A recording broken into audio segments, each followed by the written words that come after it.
Chrysanthemum या गुलदाउदी जाड़ों का बेहद ही खूबसूरत फ्लावर है जो तरह तरह के रंगों में मिलता है। और अब इसका सीज़न ऑलमोस्ट ख़त्म होने कुछ है। बहुतों के यहाँ खिल भी रहा होगा, लेकिन इसको अगले साल के लिए कैसे सुरक्षित रखें, आज इसी विषय पर चर्चा करेंगे।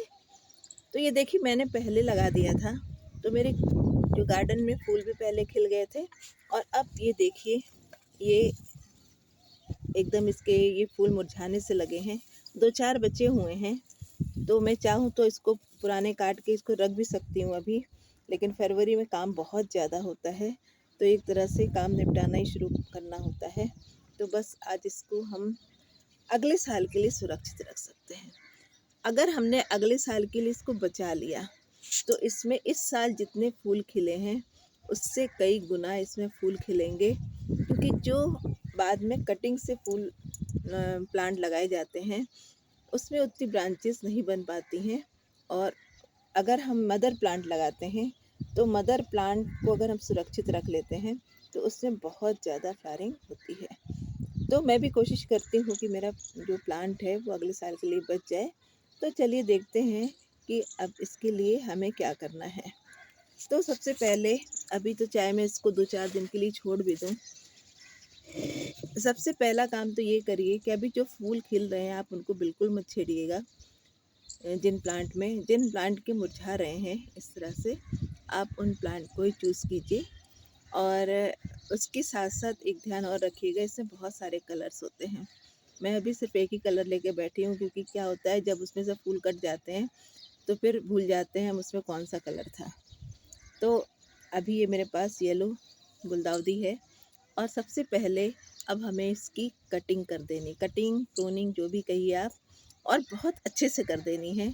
सिर्फ ऊपर की ये सिर्फ फूल ही नहीं, सॉफ्ट प्रूनिंग नहीं करनी है, हमें इसकी स्टेम भी बहुत अच्छे से काट देनी है, ताकि जो अब आने वाले समय है उसमें खूब अच्छे से इसकी ग्रोथ खूब अच्छी हो और अगले साल के लिए इसमें खूब सारी फ्लावरिंग हो। तो जो मैं इसकी मेन ब्रांचेस हैं उसको काटने के लिए आप नीचे से नीचे तक का, ये सिर्फ फूल के नीचे का नहीं काटेंगे, हम ये स्टेम नीचे तक से काट देंगे, और ताकि इसमें सिर्फ जो ये मेन ब्रांचेस ही बची रहें। तो ये देखिए, मैंने सारी ऊपर की निकाल दी है, नीचे से स्टेम तक निकाल दिए, सिर्फ फूल ही नहीं हटाए हैं। और अब हमारे सामने ये प्लांट का जो बच रहा है हिस्सा वो ये है। और अब इसके बाद हमें इसकी सारी ये जो सूखी पत्तियां हैं ये भी हटा देनी है, ताकि प्लांट की एनर्जी इसको सुखाने में और ज़्यादा सुखाने में वेस्ट ना हो। और आप देख रहे हैं कि इसमें छोटी छोटी सी पत्तियां निकल रही हैं, नई नई ब्रांचेस निकल रही हैं, और अब ये ग्रोथ लेती रहेंगी और नेक्स्ट ईयर तक एक बहुत अच्छा सा प्लांट हमारा तैयार हो जाएगा। तो हमें इसको, और नीचे से ये जितने सकर्स निकल रहे हैं, देखिए ये बहुत सारे सकर्स निकल रहे हैं, आपको इन्हें भी नहीं काटना है। मैं भी नहीं काटूंगी इनको, क्योंकि सकर्स निकलेंगे और जितने ज़्यादा मात्रा में निकलेंगे, जब अगले सीज़न में हम इनको जुलाई अगस्त में बारिश में इन सकर्स को हम मेन मदर प्लांट से अलग करके दूसरे बर्तन में लगा देंगे, दूसरे गमले में, तो एक ये नया प्लांट हमारा तैयार हो जाएगा और उसमें फ्लावरिंग भी बहुत अच्छी होगी, बेहतरीन फ्लावरिंग होगी। तो बिल्कुल सकर्स आपको बिल्कुल नहीं हटाने हैं, इसको हमें बढ़ने देना है। तो अब कटिंग करने के बाद जो दूसरा महत्वपूर्ण काम है वो है कि इसकी गुड़ाई कर देनी है। तो किसी भी खुरपी से, किसी भी चीज़ से आप इसको अच्छे से गुड़ाई कर दीजिए। तो ये देखिए, इसकी गुड़ाई हो चुकी है, अच्छे से 1.5-2 इंच नीचे तक इसकी गुड़ाई कर देनी है। और अभी खाद नहीं डालनी है, क्योंकि अभी हमको सिर्फ इसको बचाना है गर्मी से। तो अभी गुड़ाई करने के बाद हम इसमें सिर्फ पानी डाल देंगे, खाद देंगे लेकिन बहुत जल्दी जल्दी नहीं देंगे, जैसे हम और जब फ्लावरिंग प्लांट होता है तब उसमें 10-15 दिन में देते हैं। तो इसमें हमें 1.5-2 महीने में एक बार खाद देनी है, क्योंकि हमें इसकी ग्रोथ लेनी है, उसका भी एक कारण है। और खाद भी कौन सी डालनी है, आपको नाइट्रोजन रिच खाद डालनी है, ताकि इसकी पत्तियां बढ़ सके, क्योंकि फूल तो अब नहीं खिलने वाले।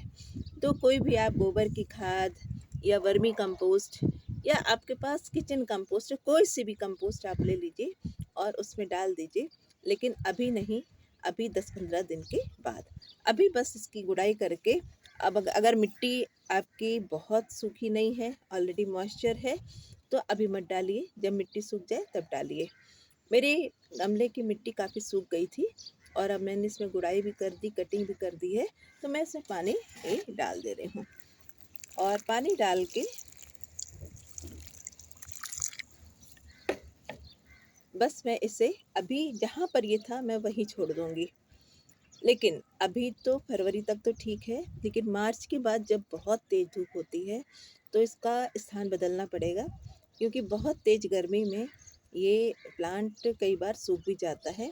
तो हमें इसको ऐसी जगह पर रखना है जहाँ पर इसको ज़्यादा से ज़्यादा 2.5-3 घंटे की धूप मिलती रहे।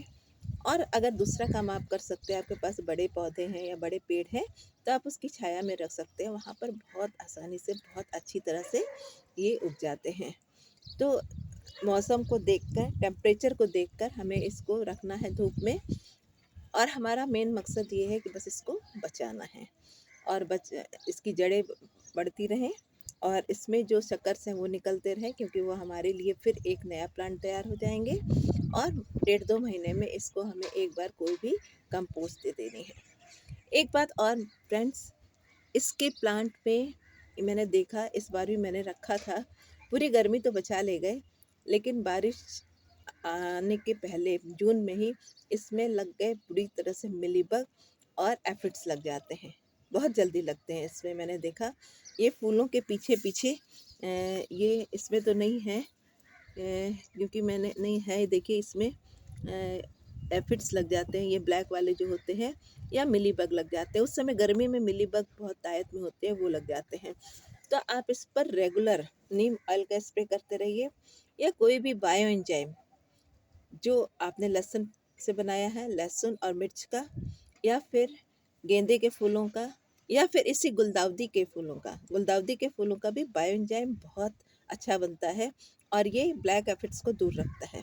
अगर आपने बायो एंजाइम बनाया है तो आप उस बायो एंजाइम का छिड़काव इसमें 15-20 दिन के अंतर पर करते रहिए, ताकि ये अगले साल आपका प्लांट खूब अच्छा हेल्दी तैयार हो और बहुत अच्छी फ्लावरिंग करता रहे।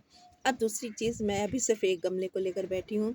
अगर आपके पास बहुत सारे कलर हैं तो कलर की पहचान के लिए आप अपने गमले में कुछ ना कुछ टैग लगा दीजिए, उसकी स्टेम में कोई धागा बांध दीजिए कलर को लेकर। जैसे भी आप कर सकते हैं वैसे कर देंगे। मेरे पास ज़्यादा कलर नहीं है, तो इसलिए मुझे पहचान रहती है कि कौन सा कहाँ है, और मैं अलग अलग जगह पर रख देती हूँ। तो आप अपनी सुविधा अनुसार जैसे भी आप करते हैं कलर, क्योंकि कलर का तभी पता चलेगा जब फूल खिल चुके होंगे। तो पता चला कि एक ही तरह के फूल बहुत सारे हो गए, तो इसलिए कलर का टैग लगाना बहुत ज़रूरी है। तो इस तरह से फ्रेंड्स, आप भी अपने क्रिसमम को बहुत आसानी से अगले साल के लिए स्टोर कर सकते हैं, प्रिज़र्व कर सकते हैं। और अगले साल इस साल की तुलना में अभी जैसे इसमें देखिए, इसमें भी बहुत फ्लावरिंग हुई है और इससे भी कई गुना फ्लावरिंग होगी, क्योंकि इसकी जितनी ब्रांचेस निकलेंगी, ये मैंने कटिंग से लगाए थे, छोटी छोटी कटिंग से लगाए थे, तो बहुत ज़्यादा इसमें फूल नहीं निकले थे। लेकिन उम्मीद करती हूँ कि नेक्स्ट ईयर, क्योंकि इससे बहुत सारे देखिए शकर्स भी निकल रहे हैं और बहुत सारी ब्रांचेस निकल आएंगी। बाद में इसकी हम ऊपर से प्रूनिंग भी कर देंगे, तो जितनी ज़्यादा ब्रांचेस होती हैं उतने ज़्यादा फूल निकलते हैं। तो अगले साल उम्मीद करती हूँ कि इस साल से कई गुना फूल इसमें आएंगे। तो इस तरह से आप भी अपने गुलदाउदी को बचाइए, अगले साल के लिए प्रिजर्व करके रखिए। बस आज का वीडियो इसीलिए था। Thanks for watching. वीडियो पर, चैनल पर अगर नए हैं तो सब्सक्राइब करिए। वीडियो पसंद आया तो लाइक और शेयर ज़रूर कीजिए। Thanks for watching.